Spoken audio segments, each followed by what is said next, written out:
میرے محترم دوستو، اللہ ہی مشکل کشا اور دعاؤں کا قبول کرنے والا ہے۔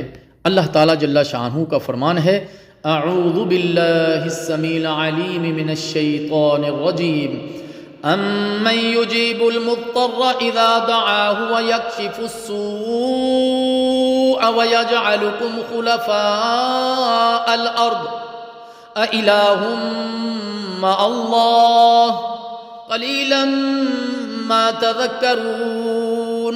یا وہ جو لاچار کی دعا قبول کرتا ہے جب وہ اسے پکارتا ہے اور تکلیف دور کرتا ہے اور تمہیں زمین کے جانشین بناتا ہے، کیا اللہ کے ساتھ کوئی اور معبود ہے؟